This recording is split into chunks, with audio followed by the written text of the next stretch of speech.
Hey everybody, this is Talkative Carl, back again for another. It's like a combination of a good movie for Black History Month to watch, as well as a nice rom com, so it kind of fits in the motif of Valentine's Day, even though it's uh, been gone after a few days ago. But I figured it's a nice combination of both anyway, since I was putting this on the list for Black History Month kind of movies. But Boomerang is like a classic black film. It's like a respectable movie for black people. It's like a nice little rom com for us back in the day. This is came out in 1992, and like honestly, it should be like one of the list of like the better rom coms in general. But yeah, it's like a star-studded cast, and this is like back in the day kind of stuff. Talk about throwbacks, because this stars Eddie Murphy as Marcus Graham, Robin Givens as Jacqueline Breuer, Halle Berry as Angela Lewis, David Allen Greer as Gerard Jackson, Martin Lawrence as Tyler Hawkins, Grace Jones as Helen Stranger, Jeffrey Holder as Nelson, Eartha Kitt as Lady Eloise, Chris Rock as Boney T, Tisha Campbell as Yvonne, uh, uh, Lila Raccoon as Christy, John Witherspoon as Mr. Jackson. So, yeah. And, some of these are just like, not one offs, but it's like, or cameos, but they just like, fun fact, you know, uh, John Witherspoon and, uh, and, because John Witherspoon and his wife in this movie, you know, were in Friday After Next, but they wasn't husband and wife. They were like, the woman was uh, uh, like the neighbor of Craig and Day Day in their own apartment, and she was like a minor antagonist to like certain people, but it was just kind of funny. The director of this movie, Reginald Hudlin, who directed the first House Party movie. I did not even know that, honestly. But he also directed Bebe's Kids. And he directed a few other things, and he got like a couple of stuff in the pipeworks right now. So it's like he has like a respectable like you know uh movies under his belt. Like well, it's like a good uh at least as far as directing, he had like one, two, three, four, five, six, seven, eight. So eight. Well, he kind of executive produced Baby's Kids. He didn't direct it, but he did House Party, Boomerang, The Great White Hype, Ladies Man, Serving Sarah, uh, uh, Marshall, uh, The Black Godfather, and he's doing he did a movie in 2020 called Safety, a Disney movie. So he had like a respectable amount of movies under his belt. A good handful I recognize and seen before. But like I said, this movie kind of turns rom coms on its head, or at least bring to light about certain womanizers. Like Eddie Murphy's character uh, plays this well-known womanizer in as he's like a advertising executive, but given his like I don't think he does any kind of like playboy stuff in his workplace prior to the story of this film, but you later see him meet Robin Givens' character later on, and they have like a fling. But it's like I'm thinking to myself, given the fact that it's 2022 and I'm looking at it through the eyes of now, but even then it wasn't like right. But it's like, man, if that kind of stuff played out right now, he'd be Me Too so doggone fast. Because that is just like, dude, keeping your pants at least out of the workplace. Don't bring it to work. Because this dude, wow. But he's smooth. He's a smooth operator. And then you got like Chris Rock's character. This is like early Chris Rock. This is like really skinny Chris Rock with like crazy like I don't even know what you call that. It's like fade or like just this weird high top thing on his. It's like, wow, this is like early '90s, and you see like Halle Berry in this, and when I rewatch this, I'm thinking I was like, oh, look at little baby Halle Berry, Halle Baby, it's Halle Baby. Oh, look at this, she's so cute, she's so small, and it's like, you know, everything like that.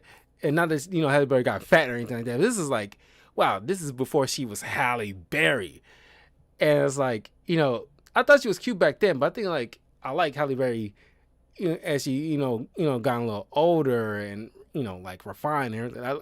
It's like after Swordfish moving forward, she became like Halle Berry. And like even with the James Bond movie, even though, you know, that she was in, even though it was terrible, she was Halle Berry. Where people really saw her like, you know, ooh, wow. It's like, you know, she still got it. She still got it after all these years. Halle Berry still got it. Like she never lost it. Come on, it's Halle Berry. But she was everybody. She was the '90s crush for everybody, and like she was the one that started the whole, you know, short haircut look. And like I tell like a lot of my friends, there's not a lot of people who can pull that off. At least, you know, women who can pull it off, because you gotta have the right head for it, honestly. Because, you know, this is my personal thing. It's like my personal issues, not anybody else's problem. But it's just like, every time I see a girl who has her head wrapped up and kind of, you know, like that smooth kind of like spin, and it's like obviously it's for like you know, getting, you know, purposes of getting their hair done later kind of situation, just whatever. And it's like every time I see that, it freaks me out for some reason. It makes me rebuff. It's like it makes you ladies' heads look like eggplants for some reason in my mind's eye, and it's like it's off-putting. It's like, it's like hurry up and get that done, because like I can't look at your head that way. I can't really take you seriously with that head like that. Like, wow. It's like, but this movie also is another personal thing, and I think because I watched this kind of young, and because of this movie, to this day, and like I said, it's not anybody else's fault. It's only a personal issue of mine. I acknowledge that, but it's just that because Marcus has like in this film like a very high standards so far as like finding the perfect woman, and the way he gauges it is by looking at the girl's feet after he has sex with them. I don't know why he doesn't gauge her feet before he has sex with them, but you know, he's a horn dog, so he's kind of like guy gets rocks off. He's there anyway. But because of this movie, and it kind of incepted my brain as a little kid, because I was sitting there absorbing a lot of stuff as a kid. And it's like, you know, because of that, you know, looking at these girls' jacked up feet, like I'm not like the way like Marcus was in this movie, but because I acknowledge the fact, even as a young guy, as a kid, I acknowledge the fact that people can control what their feet look like, at least as long as you keep your feet tidy. It's like, you know, when you wash your ass, you got to make sure your feet is tidy, of course. But it's like I can control how their shape of the feet turn out, you know, as they get older. But it's just that because of that, it's just not that I'm looking for perfection, but it's like you know, when I'm looking at a girl's feet, her feet gotta look like a fucking foot, okay? Because it's just two things that I can't personally like, you know, deal with. Is that a girl's feet should not look like a ham with sausages as toes, nor I don't want her feet so doggone bony to the point where it might as well be a fucking pterodactyl or a harpy. She shouldn't look like she can easily pick me up and fly me off somewhere, because I can't deal with those two. It's got to be somewhere in between that, and I think that's fair. But it's just like, because this fucking movie has kind of like got me in that kind of mindset to this day. It's like I cannot deal with if girls' feet is just abnormal in any kind of way. It gotta look like at least a foot. It gotta look like a human foot to me, and nothing too outrageous. And of course, you can't have fucking bunions on her fucking feet, obviously. But it's like, you know, the actress that one of the actors that, you know, Leela Rashan, who plays Christy, that, you know, won the girls he hooked up with earlier in the film, and he sees her feet. She had like fucking like bunions on her toes, and it's like when I first saw that, that grossed me so way out. It's like unfreaking believable. You wouldn't think women have like feet like that, and it's like normally because I remember how many times girls like always like at least some girls, not all girls, but it's like they don't when they only early on when they with like a guy, they don't want to look like jacked up early in the morning because it's like whatever. I think they kind of, I don't know if like girls got past that over the years, but it's just like there's been times when girls have been acting like that where it's like just early on in the relationship, I don't want to scare them off. I don't want them to look at me in my natural look, the next morning. So I gotta at least do it up just a little bit kind of situation. And they gotta have the kind of sense of like a certain level of pride of what they look like. You gotta make sure they look pretty. Because like, of course, when they get relaxed with a guy, they kind of like ease up a little bit. And not like go to hell with their looks or anything like that, but just like they kind of relax a little bit because they got a man. They can look good, but it's like they don't really not to necessarily like try hard because they're not out there looking for other men.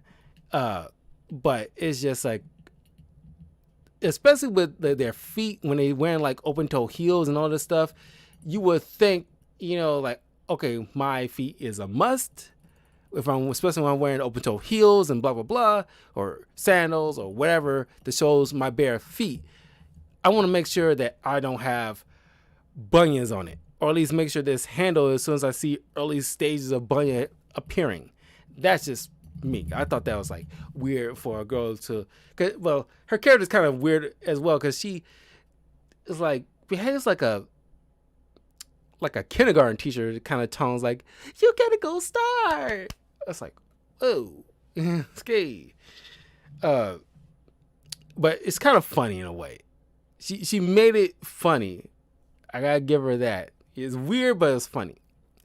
But anyway, you can immediately, as a mark of a great writer, you don't have to be told this guy's a womanizer. Right away, as he's walking into his office, his assistant is, laying down like the messages he's getting, and he's saying to her like, the standard, and like, make sure they all got like each one of the rows with the specific note, like, I'm always thinking of you kind of thing. You already intend like, oh, he's a player. He got 7 women all lined up, all looking for him, and he's kind of like ghosted him in a way, but making sure that he's thinking of them by make sure that each one got like a single red rose with a note attached. So I mean, like I said, mark of a great writer. And then of course, David Alec Greer as Gerard and Martin Lawrence as Tyler, who's like their his closest friends. They all go over about how like their like respectable certain conquests, or well, I think more so with Marcus's conquest. The other two, Gerard's pretty much like a reserved, kind of like a studious kind of man who you will want. I mean, idealistic. I mean, you don't think that as a younger man who wants to like sow his wild oats kind of situation. But as you get older and reach a certain point in your life, you become Gerard, where you respect the romance and respect the woman's feelings by not calling her a bitch like Tyler does, who like to say like like to call women out their name and kind of like objectify them. And of course it's 90s, and even it took certain people a while to be hip to the fact that how to behave. Of course, we're still learning, but how to behave when it comes to the opposite sex or even the same sex is just just the way to carry themselves. And a funny one with Martin Lawrence where he's like, you're always trying to pick out certain things, like oh, this is racist, like this white waitress tell them about uh uh certain cuisines and the specials they have, and about some, I think the asparagus or something like that.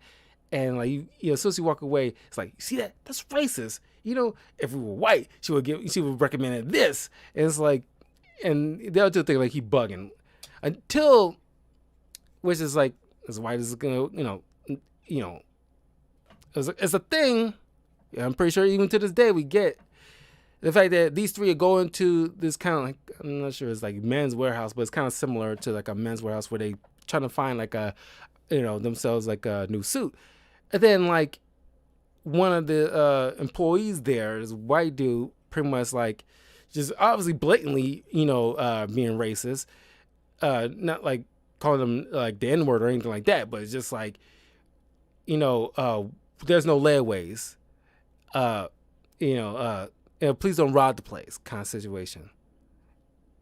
And it's like, it's like, even as a little kid, like it's like, you knew that was fucked up, but it has something to do with them being black people. You knew it had something to do with that, but you didn't know like the deepness to it yet. And when I was like a little kid, like I didn't know as of yet the deepness involved in it, but I knew it had something to do with the color of their skin, just the way they acted. And it was, and of course, this these guys' comedic chops. It's like David Alegria is like, it's like, what do you think he's gonna do? He's gonna like just buy the suits, stake it all to hell, and then bring it back, and then it's like, and then Eddie Murphy, just comedic timing is brilliant. It's like he's probably like, it's like, they're jumping like that. And you think like, it's like, you see black people, they get all jumping like that. It's like, and freak the guy out. It's like, see, they're jumping. I don't think it works that much anymore. That was fun back in the day, just spooking random white people. I remember doing that, at least a couple of times. I didn't do it a lot, but it's like a fun thing. It's like my friends are like, I remember doing that just to spook random white people. You can't do that right now. You get shot like hell. You probably should have. You probably would have got shot even back then playing around like that. But it's just like, just spooking. It's like, but it's like it doesn't play like that anymore. Even though, it doesn't, you might end up getting shot if you mess around like this. So I wouldn't recommend doing that to just random white people, especially going on what's going on right now. But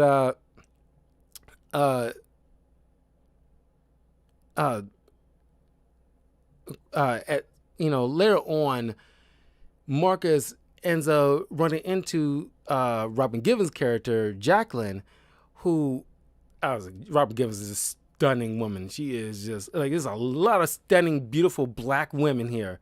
It's like just black. Movie is black excellence, to this finest. Have emphasis on fine. Robin Givens,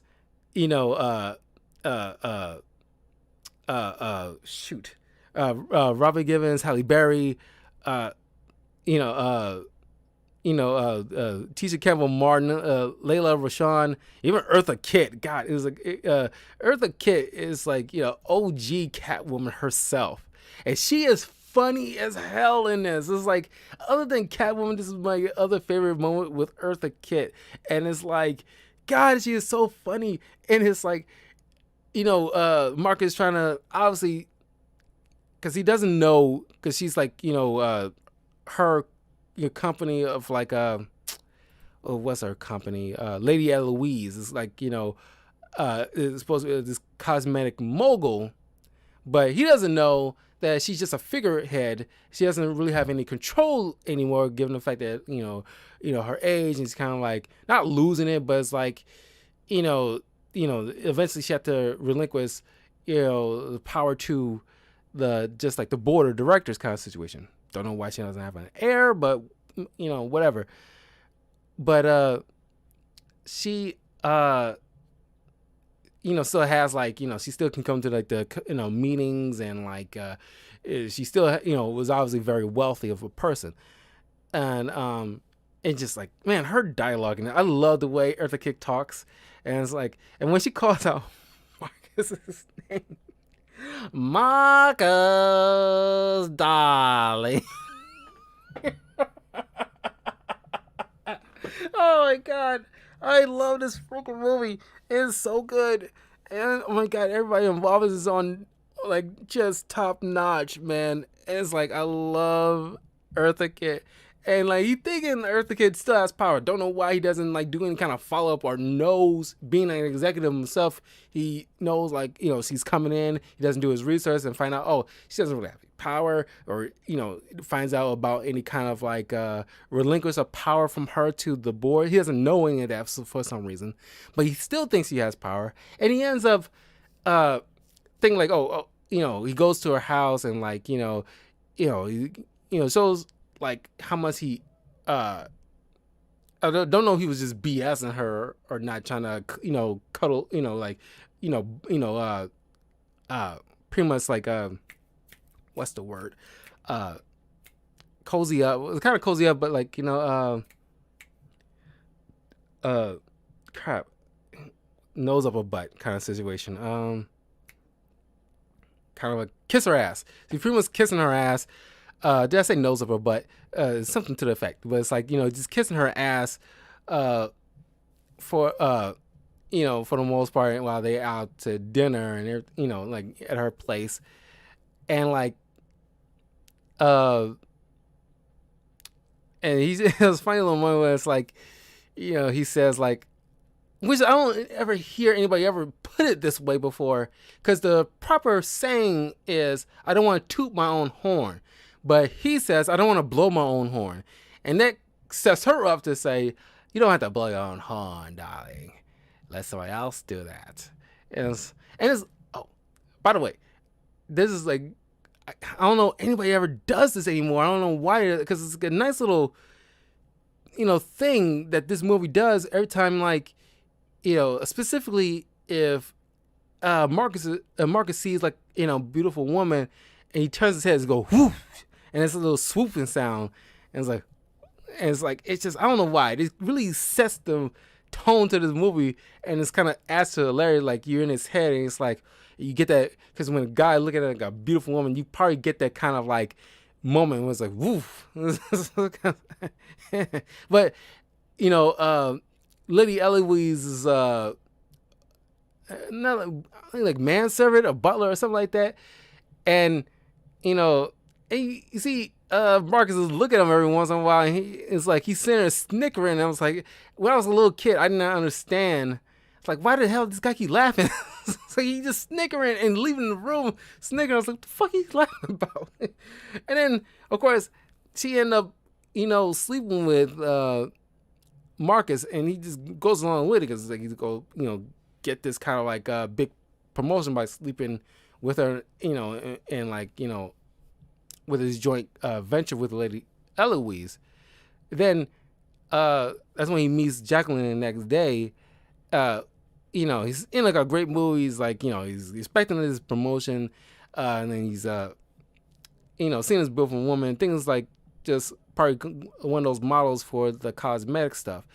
But it turns out she is the actual boss that got the big promotion for the Lady Eloise cosmetic and merger thing.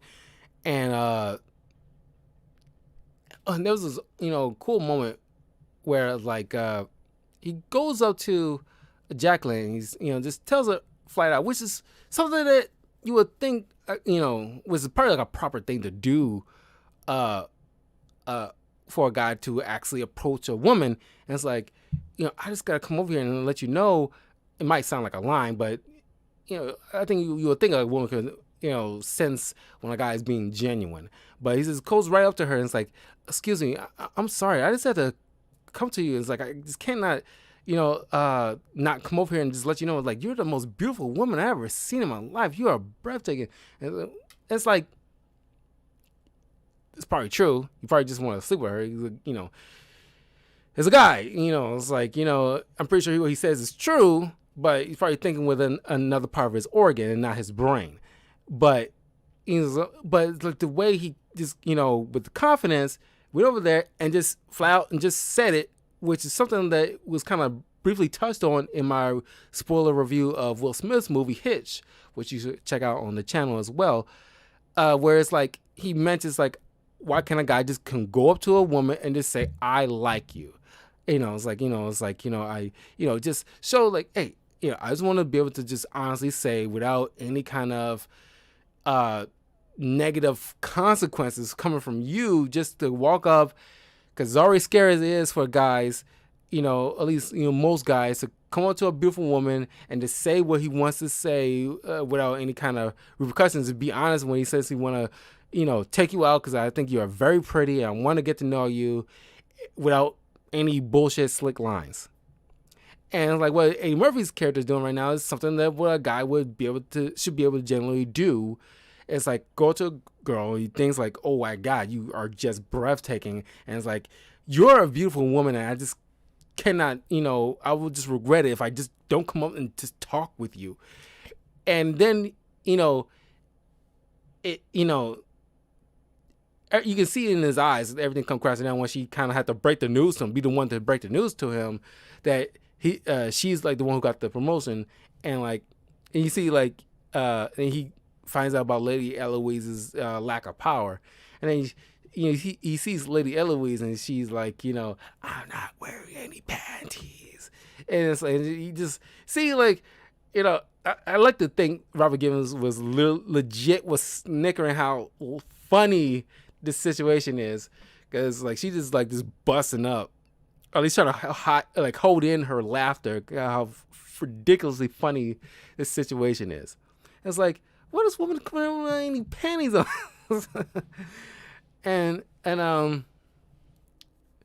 So we go to this like this elegant party where you get introduced to Strong J, played by Grace Jones, and she's like the face of this like this perfume, and and she has a funny moments in here too, where they're like, she's like very eccentric. She comes in on like she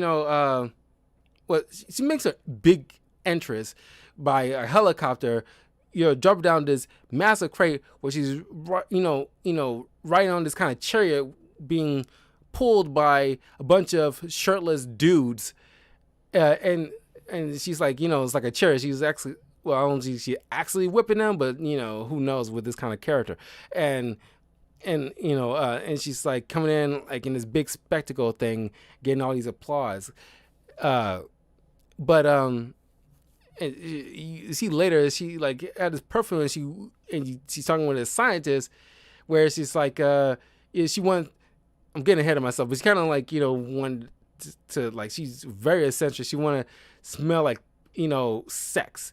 And it's like, and the scientist don't want to, because the scientist thought what he came up with was pretty good. And does, what, she means by she wanted it to smell like sex.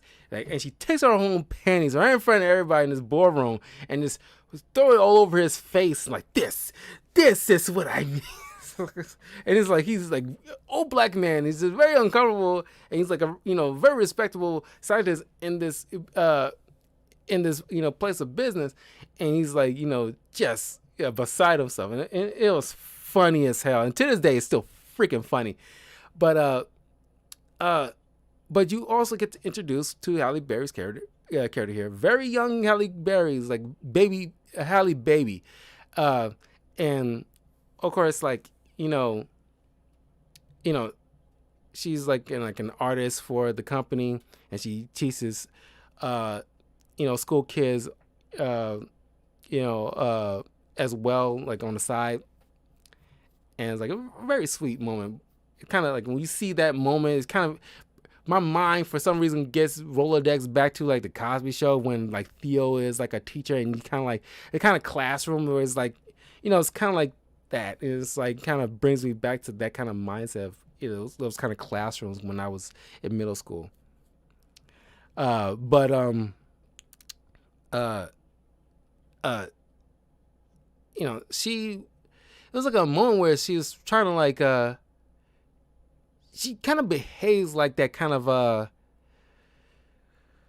dorky girl with the hot best friend, you know, where it's like, oh yeah, you know, oh, so you had a thing for Jacqueline. Don't worry, everybody has a thing for Jacqueline. She's very pretty. If I was a man, I would be into her too. It's like very like, sheepish, But then like, at first like, you know, Marcus is not really focused on her. You kind of, like they had this kind of back and forth. It's kind of funny and cute. This little whole funny, me cute thing they got going on. But he kind of, in a way, pawns her off to his friend Gerard, and of course they have like a date or two, but they don't go anywhere. I'm glad we don't harp on that. Well, you get to see a little bit of it, but it's not like the main focus. But then he goes off to meet Jacqueline, and she's like, I don't, mess around with people I work with. And of course, uh, Marcus is kind of taken aback. It's like, he playing it off like, it's like, no, it's like, come on now. It's like, I'm trying to give you my best moves here. It's like Mac Daddy, yeah, Mac Daddy. This is very 90s, and like Jet Magazine, kind of like looking good. It's like, come on, it's like this kind of thing. Trying to work his magic on her, and she's not having it. It's like a strong, confident black lady in business, and it's like, she ain't having none of that crap. They end up all going to New Orleans for this kind of like business thing, but you don't stay long in this conference thing. But they're in New Orleans and they're having fun. But she then sleeps with Marcus, and he thought, oh my God, she has beautiful feet. I found my perfect woman. As soon as they get back, he get a taste of his own medicine. And that's why it's very like nuanced. At first this movie wasn't very appreciated until like sometime after like this movie went on like VHS for the home video kind of thing. And as time went on, it's not too long. It's like, as soon as it's like, it became widely spread, everybody who's seen this movie, hold in such high regards as far as like we're like the at least one of the greatest rom-com kind of movies to this day. And that's why certain movies don't get the accolades that they deserve right out the gate. I don't know, certain critics at the time didn't really appreciate it, or at least anything like, see this as like or at least some reports mention how like, it's like they can't wrap their minds around like the nuances of a black owned company with black executives, and like it's like if this was all white cast, it would be like a paint by numbers thing they see all the time. But it was all black cast with a little flavor and a little more funny. Their minds is like, oh my God, I can't understand. This doesn't make any sense. It's like can't really be worth anything. Turns out to be one of the best things, and held in high regards as far as like top list of like good rom-coms. But of course, there's certain moments when like every time Marcus brings a woman, because he brings in like Christy over earlier, but you get introduced to Tisha Campbell's character. I cannot forget Tisha Campbell's character, Yvonne, because you got Gina and Martin in this freaking film, and it's so doggone funny, but they never like interacted, which is funny. Because I think, when did Martin start? Because I'm pretty sure it was around the same time as this movie, or maybe a little bit after this movie, because like, going to check.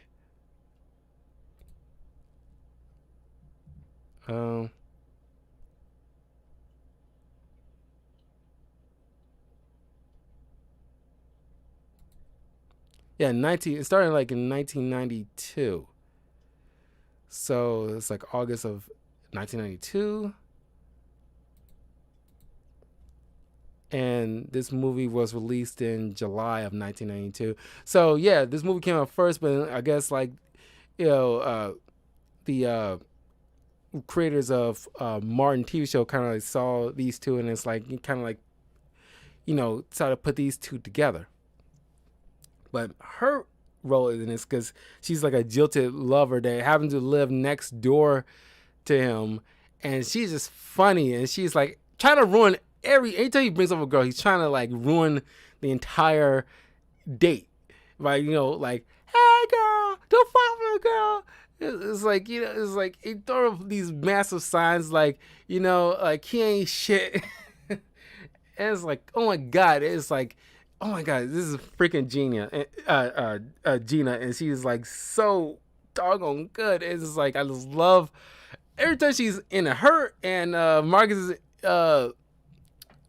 interactions is probably my favorite part of this entire film. Every time they're interacting, they're just riffing off each other and just like, just going at it. It's just so doggone funny. It is so good. And it's like, God, I'm just thinking about it right now. It's just so doggone funny. Okay. But it's like as soon as like they got back from New Orleans, then like Marcus get the taste of his own medicine. Now that this woman's pretty much like the female version of him, and now he's got into the role of the female shoes in this, where she's dictating the relationship on her terms. They're not like exclusive. They're he started to become more needy and like waiting by the phone and like setting up dates and she never shows up to.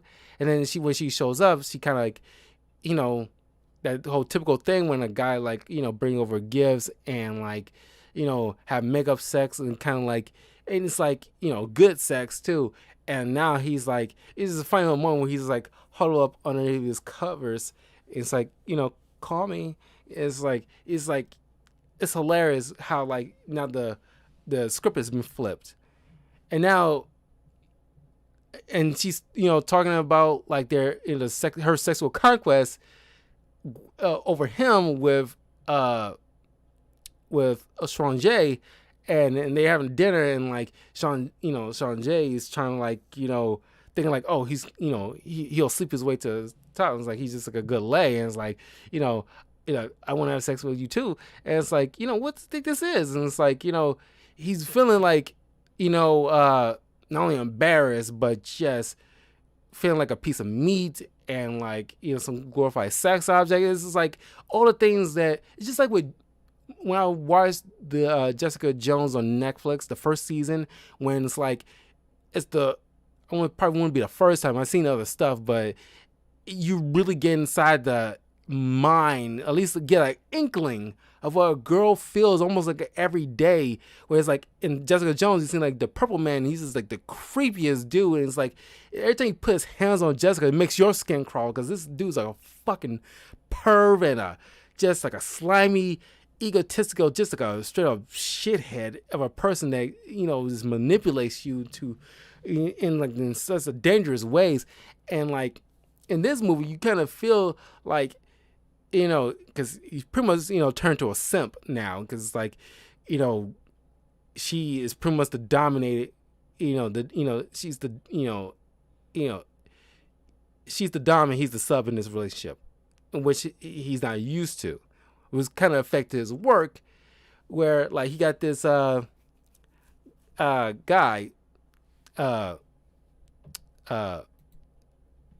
what's his name, Nelson, played by Jeffrey Holder, who does these video shoots with these models, and they're the first one, because when you first introduced to him, he's showing off this video that he there's like a demo of the video that he did so far.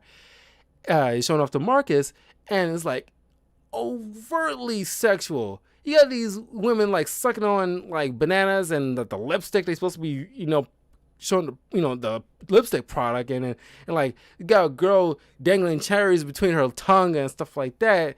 And it's like, dude, this is fucking porn. This ain't no. And it's like, Marcus had to mention, like, you gotta be a little bit more subtle. Just take out the bananas and the cherries and like stick with everything else, but it's like you gotta take it out the bananas and cherries, dude, because it's like it's a little freaky. I mean, I like it, but it's freaky, and it gotta be a little more subtle than that. Because you trying to why would you want to put this on air where like where kids can easily watch this, and you got like overtly sexual stuff where it's just basically porn at this point. It's not even a commercial anymore. You don't even know what they're trying to sell at this point. This is pretty much something to jerk off to. This is not a commercial unless you want to unless you're trying to do a commercial for porn, which I don't know why you want to market that. It's just so freaking dumb. But because he's gotten so in his own head where he's feeling like used, he's not paying attention to the guy he's supposed to be, being an executive. He's supposed to be like overseeing certain things, and he's just letting this dude like, hey, you're the man, do whatever. Like he doesn't really like care. And so when they show off, what he's done to the board, it's completely outrageous. It's like just this typical, overly sexual and like just kind of like just beyond like something that you cannot air on any circumstances. And he's nearly fired for that, but thanks to Jacqueline, he manages just to allow him to just go on like a 3-week paid leave to get his mind right. And so he's like all hung up, and thanks to what's Halle Berry's character's name again?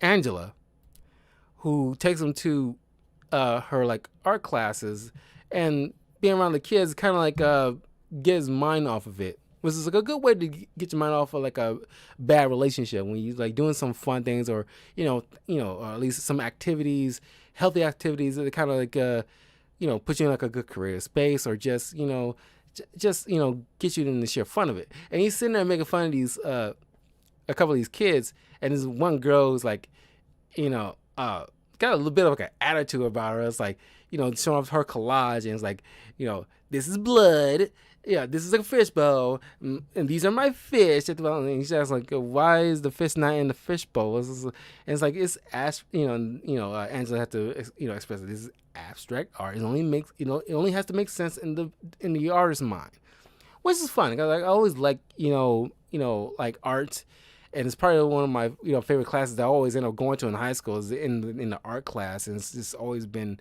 the funnest. Just because I'm creative, I like to use my imagination to like make things. That's why I'm like doing this, or even like my voice acting. I like expanding my creativity, or even with my writing and stuff like that, because I like to flex that. That's how I view certain things in a way. I guess in a way like artist, because I see things in a different way. But then it's around like Thanksgiving time, and like of course Marcus decided to host Thanksgiving over his house with his friends, Angela, and Gerard's parents, who's supposed to be meeting Angela, but obviously they're not going to be exclusive. And did you know like John Witherspoon was completely, because John Witherspoon was just and like the one who played his wife was added in at the last minute, and Eddie Murphy was adamant on bringing them in, and had to reshoot certain scenes for this part, and it just assistant was so last minute. John Witherspoon pretty much ad-libbed this entire Thanksgiving scene, and it completely works. You wouldn't even tell. Like I literally had to look this up myself, and I was shocked the fact that this was completely had to be reshot. I don't think anybody probably knows this entire scene was reshot at the last minute because he wasn't even supposed to be here. But it works. It works out very well. Where he's completely embarrassing Gerard, and when of course John Witherspoon brought his own clothes, and it's very loud, and because you know how John Witherspoon always dresses in certain TV or movies he's in. He's just like whatever he has in his coat rack, he brings along kind of situation.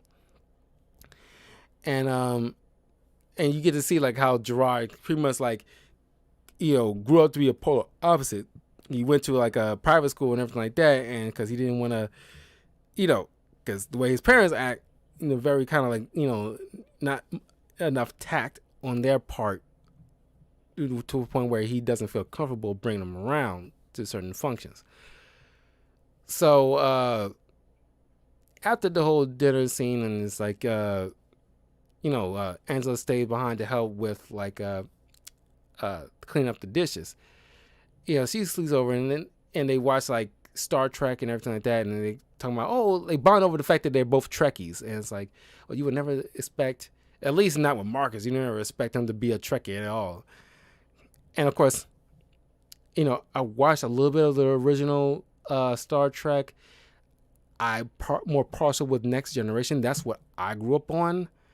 I'm more of a Star Wars fan, but it's like what Star Trek knowledge I have is mostly from Next Generation. So like that's where I get my Star Trek stuff from. I mean, like this personal thing, my thing is like the original and Next Generation is probably like the best Star Trek you're ever going to get, because everything after that is kind of like except with like the rebooted movies. I think like the first Star Trek movie with Chris Pine, that was solid, but the others like it kind of fell apart for me. But it's like hit and miss with certain Star Trek stuff. It's funny because they're trying to play, at least Paramount's trying to play catch up with Disney Plus with their Star Trek stuff. They're making like a Halo TV show, and you get a lot of Mandalorian vibes from this. So it's like it's clearly trying to like try to get their own Mandalorian out there, or at least check out all these Star Trek stuff, because they got because Disney Plus got all this Star Wars stuff, and it's being widely received and successful. But it's like, oof, like, boy, y'all missed y'all. Because I personally, just a side note, I'm off on a tangent, but personally, I think like they missed their opening. Star Trek people, or at least the studio behind Star Trek, missed their opening after Rise of Skywalker kind of went to shit in the sequel trilogy, and they could have used the opportunity to swoop on in and make good Star Trek stuff to like, really kind of get a leg up, but they missed the opening. It's kind of like falling by the wayside, unfortunately, because there's been good Star Trek stuff. But anyway, by the way, like Rosario Dawson, who plays a live action Ahsoka in Star Wars right now, is a Trekkie fan. She's like a widely known Trekkie fan, and it's funny how she's in like a Star Wars property. It's so doggone funny. Not that you can't be fans of both, but it's kind of like fly in my ointment kind of situation. It's like, wow. But anyway, Angela and Marcus end up sleeping together, and it started to, blossom into a thing, and they actually get along, and, because unlike, Jacqueline and Christy, he couldn't really build any kind of good rapport with her, because, like, sex is one thing, outer beauty is one thing, but if you can't have, like, a conversation, and just have a nice conversation and just have fun with each other, the relationship will fizzle out pretty doggone fast. Because like you see like Jacqueline, on the first dinner date they had, she's watching like the Bulls game on television, and just like obviously Marcus is not like into sports, so he's just like sitting there bored out of his gourd, and obviously sex is not going to happen with these two that night. And Christy doesn't seem like she talks like she's still talking to her pet half the time. So it wasn't going to have any kind of intelligent conversation with her, period. But not only having fun with Angela, he can have like a meaningful, intelligent conversation with her. And it's like, it's like back to back. It's just, they're engaged. They're here to hear. And it's like, that's just like a good relationship being blossomed right now. Until he falls back to his old ways, and as soon as like Jacqueline calls up after some time away, and she's starting to miss him, and she's calling him up, and he's just like a almost like just like a whipped man. It's like even like Gerald's father pointed out, like, I hear you guys, some girl got you pussy whipped, and I know it's like a not proper, and it's not like something that's a term is being thrown around anymore, but that is what it is, right? I think it's called being a simp now. I think that's the term for it, but it's like more accepted, whereas like a woman can be the dominating one in the relationship, because honestly, like I don't have a problem with like a strong woman. I actually dig like strong, powerful women, especially strong, powerful black women, and it's like successful ones and intelligent ones, and it's like just you know like a woman that's like can just handle her shit, and it's like I wouldn't mind having her to have like the power in the relationship. I don't really freaking mind. You can call me a simp, pussy whip, whatever, but it's just like that's what I did. I like strong women. I dig those kind of women. It's like and nothing, no shade on girls. It's like a little more meek or shy, or even like a bit submissive. Like no shade on them. Like they're fine too. Like, it's like they're cool. It's like, but it's like strong women. It's like my kryptonite. It's strong, smart women, and like of course gorgeous. But it's like that's just my kryptonite, honestly. But he comes running back, ends up having sex with her, then sneaks back home while he has Angela in his bed after she, only probably recently moved in, and it's like, of course, they had this big blow up, and it's like, obviously, she's upset because he haven't changed his ways. Thought like, this will be different with her, despite what she's known, and she even stuck up for him after like, how he's kind of like losing it. From what Jacqueline did to him, I guess he assumed that he kind of got a taste of his own medicine and it's kind of like doing better.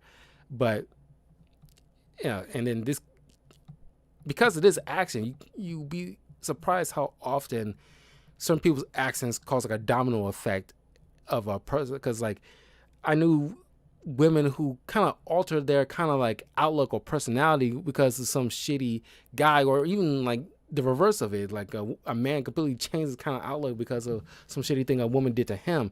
And she went like, because like early in the film, for the most of the film, she's just like, very, I want to say like, because she's still outgoing, but she's kind of like, she goes to the school, help with these kids, and she's like very open, and like she laughs a lot.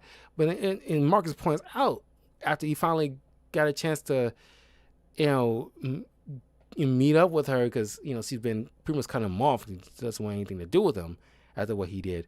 She's like more like business, and like she took a job at a different company, and she's like, she got her own office, and she's like, she's pretty much like,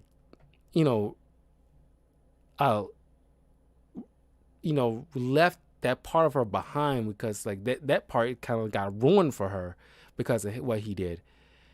And he came back after realizing, after like he tried to like sleep with Jacqueline again, and he's like, he's just not with it mentally or emotionally or physically. He's like, he at that exact moment he says like, I'm in love with Angela, and Jacqueline asks like, then why are you here with me? And he's like, that's a good question. And it's like, and he's just ups and leaves. It was also a good moment between Yvonne and Marcus, where even she like, after you come to, it kind of, I won't say undercuts with a joke, but it's kind of like a typical in their kind of in their relationship they have currently, where antagonistic kind of neighbors. He couldn't realize that, because she softens up a bit, realizing how like down he is, because she realizes like, holy crap, he actually legit likes this woman. And she kind of throws a little bit of olive branch, because like, you're down, I'm not gonna kick you while you're down kind of situation. And he comes to realize like, how after he's been doing, it's kind of like reaching out to her because she's one of his kind of like conquests that he kind of like did her wrong after he got a taste of his own mess. And now he's like, I don't want to be this, because like now that I feel what probably lots of women like Yvonne feel and how Angela feels about my actions, which also resulted in like a blow up between him and Gerard after, you know, Gerard, as I've said, the fact that what he did to after knowing that, you know, because after he came clean at a bar, realizing like, you know, he has to tell her like, you know, me and Angela slept together. You know, you know, I just want you to hear from me, kind of thing. We're like an item now, and of course, he got upset, but not just, you know, because like he slept with a girl that they haven't really officially kind of like ended things, you know, they want to just be friends. He more mad at the fact that not only he's friends with this woman, he knows how good of a person she is, and he doesn't want Marcus, knowing Marcus who he is of a person, the fact that, you know, despite that they're friends and everything like that, he doesn't want Marcus to ruin this girl and just, you know, treat her just like any other woman that he meets up and picks up off the street. And that caused a big blow up, but they make up later thanks to Tyler and his intervention. But with Yvonne, actor, he just acknowledged the fact that what he did to Yvonne was horrible, and like, you know, kind of apologizes. He kind of apologizes, but they kind of undercuts it with like a antagonistic kind of joke. It's like, and she's trying to like invite him over for like, a glass of wine. He's like, and he says like, not even if Jesus was pouring it himself. And it's like, you know, like, well, I didn't want you to come over anyway. Fuck you. It's like, that's why I love Tisha Campbell in this. She is so doggone funny. She's like, she should deserve like a lot more roles that she's been. I mean, she's still working, but it's like, man, she is so funny. She's always been funny. It's not just in Martin, but she's like just been hilarious and stuff. But of course, you know, Marcus, you know, used a couple of kids from the art class to get him inside, you know, her new building office so he can actually talk with her. And, you know, he pretty much like, you know, begs to, you know, for her to take him back after he comes to this epiphany about, you know, what he is and he doesn't want to be anymore, because there's no such thing as a perfect woman. The perfect woman, it comes, you know, is the one that, you know, I can accept all her flaws and just is perfect in my mind. And not just like, you know, this, the way he depicts it, so let's just say outer beauty or whatever like that, or how she appears or whatever. It's just like the internal beauty that's perfect to him. And it's like, you know, he found the perfect woman, warts and all. And it's, you know, it's the kind of thing that lots of people have to learn. There's no perfect person in the world. It's just like, you know, you come across a person and despite, you know, whatever blemishes they have or baggage they have, you accept it all because they're just an awesome individual that you just can't see yourself not being around every day. You know what I mean? So they end up making up, and the movie ends in them just walking down the street, and it's a funny little moment. And it's like this beautiful woman passing by, and she obviously eyeing him, and you hear like Angela say, if you dare turn around, I will. And it was just funny, but like the movie ends, and it's like I'm wondering, like, is she ever gonna go back to that teaching, you know, kids art and stuff like that, or is she just like, you know, fine with just taking this whole new job and like I guess the kids can just move on or whatever like that. But it's just like that part seems like, wow, she kind of left those kids high and dry. But anyway, this movie, like I said, is pretty doggone solid. Not only a great film made by black people, starring black people, but it's also like one of the greatest rom-coms, and definitely earned a spot of like one of the best Valentine's Day kind of movies if you want to watch together with your significant other on Valentine's Day. This is a movie that has to be put on. It still holds up to this day, man. A great rom-com, very hilarious, and like especially if you're like a black person, you get to understand you appreciate a whole lot more than Other people might. Then other people might. But yeah, let me know in the comments below what you think of Boomerang. If you watched it recently, or if you remember watching it, what did you feel about it? Does it still hold up for you? Is there certain things that you didn't like or didn't think it's so funny as much? But yeah, leave a comment below. Let me know what you think, and I will see you guys next week to wrap up the Black History Month films. I got Black Panther to do, and Killmonger comic book to review. It was very short, but I want to make sure I have those rolling out next week before February ends. So look forward to that.